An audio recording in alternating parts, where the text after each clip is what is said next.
Assalamualaikum warahmatullahi wabarakatuh. Selamat pagi anak-anak. Pada hari ini kita bertemu kembali untuk melanjutkan pelajaran kita mengenai memahami dan mencipta cerita fantasi. Kali ini pada pertemuan yang kedua. Anak-anak, minggu yang lalu kita sudah mempelajari mengenai unsur-unsur intrinsik atau unsur-unsur yang terdapat dalam sebuah cerita. Antara lain adanya tokoh, latar, alur, atau sudut pandang, dan yang lainnya. Kemudian mengenai ciri umum cerita fantasi. Misalnya adanya keajaiban, tokoh unik, atau punya kesaktian, ya. Kemudian jenis cerita fantasi sudah kita pelajari. Nah, untuk kali ini kita masih melanjutkan tentang cerita fantasi. Tujuannya kali ini adalah pertama, peserta didik dapat menelaah struktur dan kebahasaan cerita fantasi yang dibaca dan didengar. Yang kedua, peserta didik dapat menyajikan gagasan kreatif dalam bentuk cerita fantasi. Nah, apa yang kita pelajari ini semuanya ada manfaatnya. Misalnya, dengan mempelajari teks fantasi ini, nanti akhirnya kalian bisa membuat sebuah cerita fantasi berdasarkan daya hayalmu. Kemudian kita dapat mengetahui jenis cerita fantasi.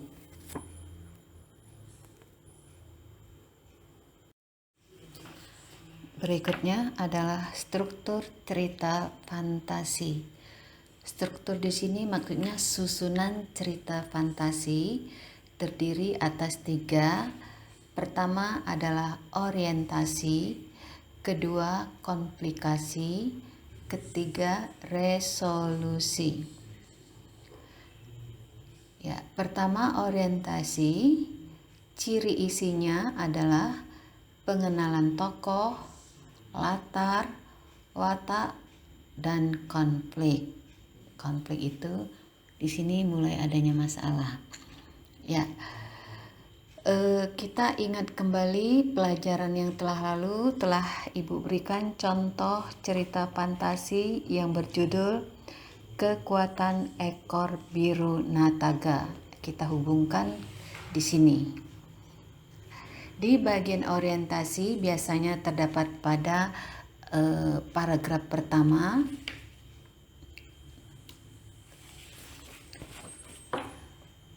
Ya, bagian pengenalan tokoh, misalnya di sana ada tokohnya Nataga dan pasukannya. Kemudian ada lagi pasukan serigala. Latar atau setting tempat kejadian yaitu di Tanah Modo. Watak atau penokohan atau karakter untuk pasukan Nataga ini, kalau kita baca mereka berwatak gagah berani. Kalau kita lihat untuk pasukan serigala, mereka sombong dan jahat. Selanjutnya, struktur yang kedua adalah komplikasi, yaitu masalah yang dihadapi oleh tokoh-tokoh dalam cerita tersebut. Ciri isi, berisi hubungan sebab akibat sehingga muncul masalah dan masalah itu memuncak. Ya, dari cerita Kekuatan Ekor Biru Naga, bagian komplikasi ini yaitu terjadinya peperangan antara pasukan Nataga dan pasukan serigala. Kemudian puncak ceritanya ya, Nataga berhasil menghancurkan pasukan serigala dengan menggunakan ekor birunya. Nah, itu puncak ceritanya atau klimaks. Berikut resolusi penyelesaian masalahnya. Ciri isi, berisi penyelesaian masalah dari konflik atau masalah yang terjadi. Ya, dalam cerita tersebut, setelah berhasil mengalahkan musuh, Nataga bergabung kembali dengan pasukannya.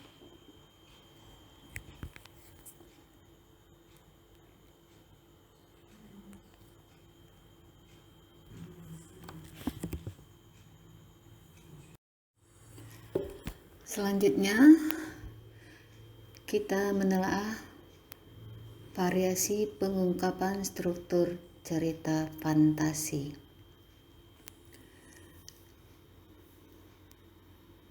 Yang pertama, contoh pola pengembangan orientasi. 1. Dikembangkan dari deskripsi latar. Dengarkan contohnya. 3 rumah bergaya kerucut menyambut mataku.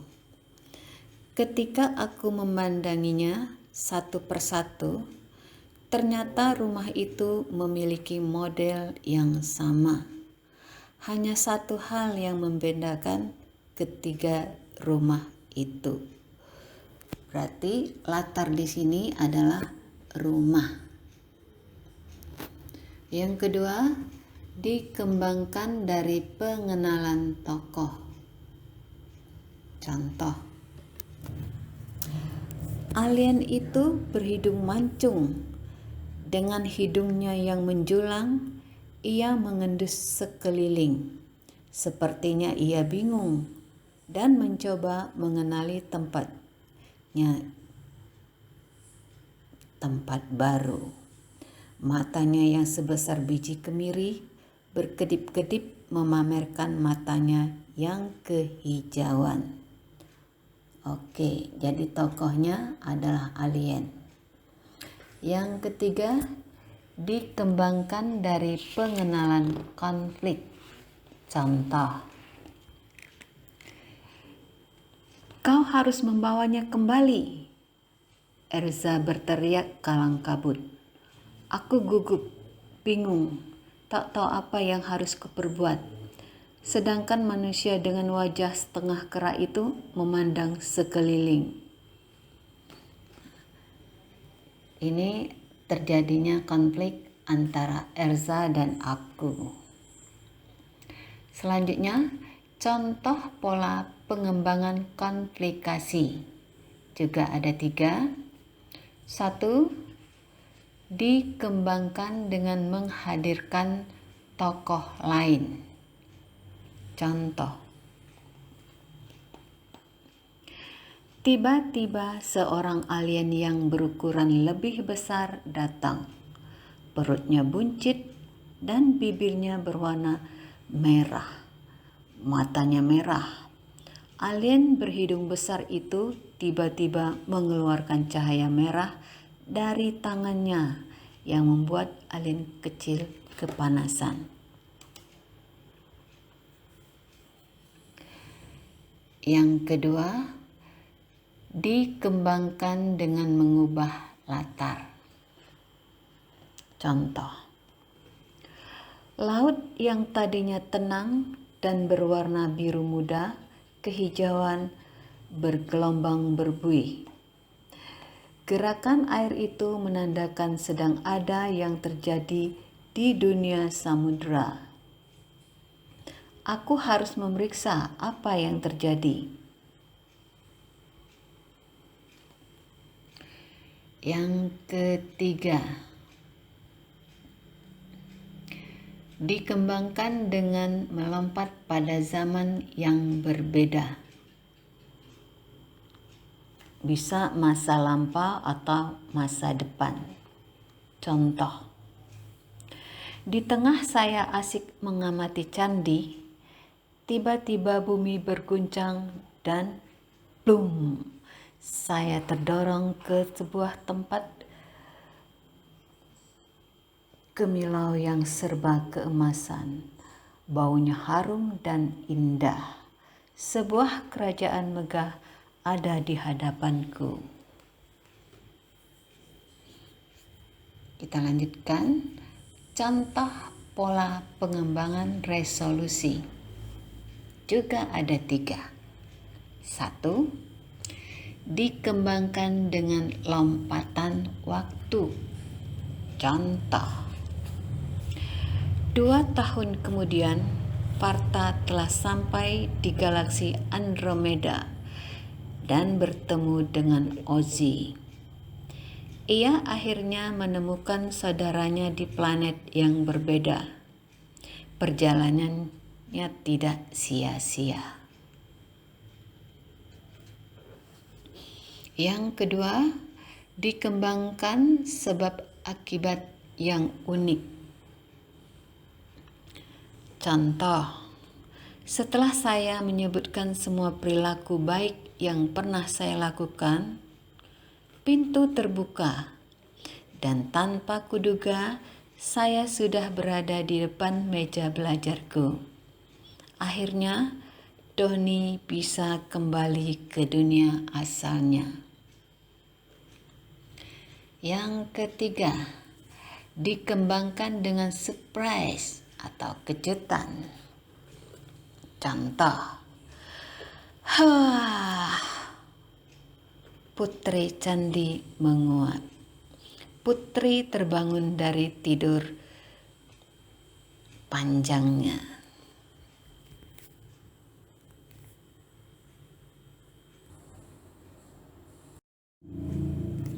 Kita lanjutkan. Ciri kebahasaan pada cerita fantasi. Yang pertama, penggunaan kata ganti dan nama orang sebagai sudut pandang penceritaan.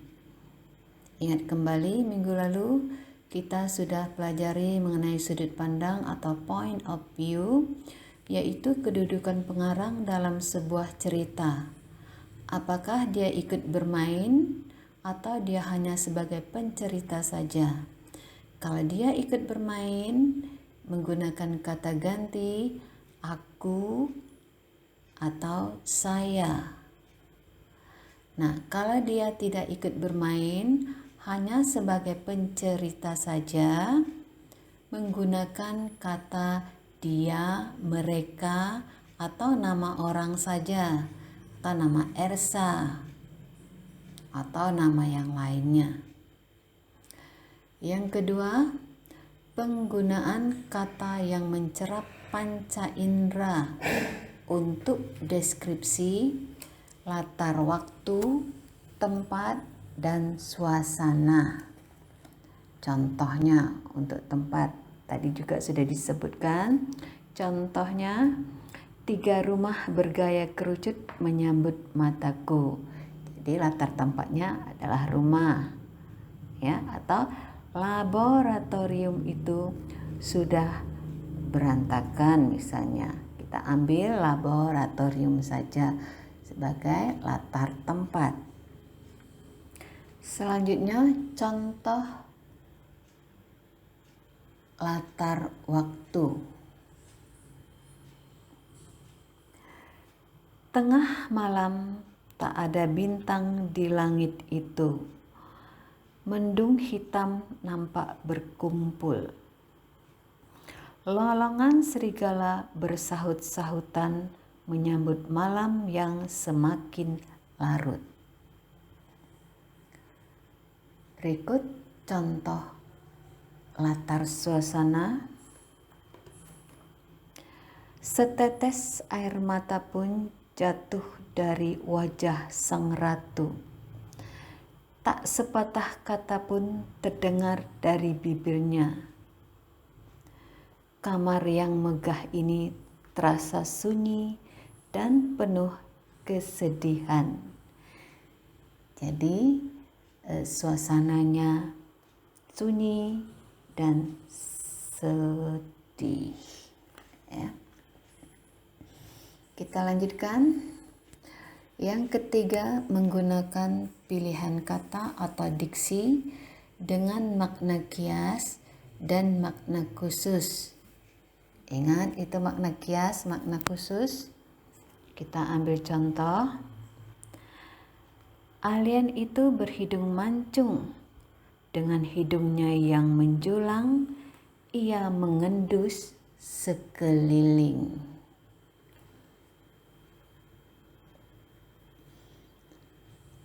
Lanjut, yang keempat,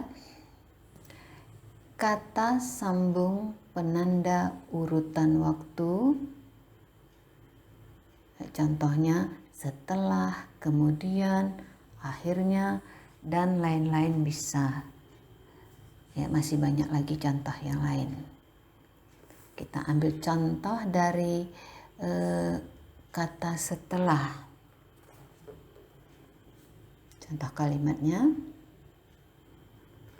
setelah buku itu terbuka, aku terseret pada masa lampau. Contoh untuk kemudian, 2 tahun kemudian, Farta telah sampai di planet Mars dan bertemu dengan Tata.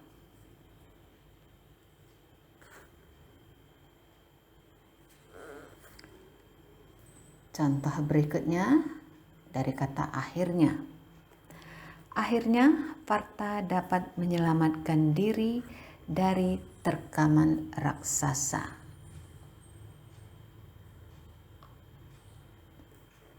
Berikut nomor 5. Penggunaan kata ungkapan keterkejutan. Contoh, tiba-tiba, tanpa diduga. Ya, dari tiba-tiba dulu ya. Tiba-tiba seorang alien yang berukuran lebih besar datang. Tanpa diduga, buku terjatuh dan halaman terbuka menyeret Nabila pada dunia lain. Yang keenam, penggunaan dialog atau menggunakan kalimat langsung dalam cerita. Lihat contohnya, raksasa itu mengejar kita, teriak Pona kalang kabut. Nah, kalau dialog ini harus menggunakan tanda petik kiri dan kanan. Ya, coba lihat dialognya dengan teliti.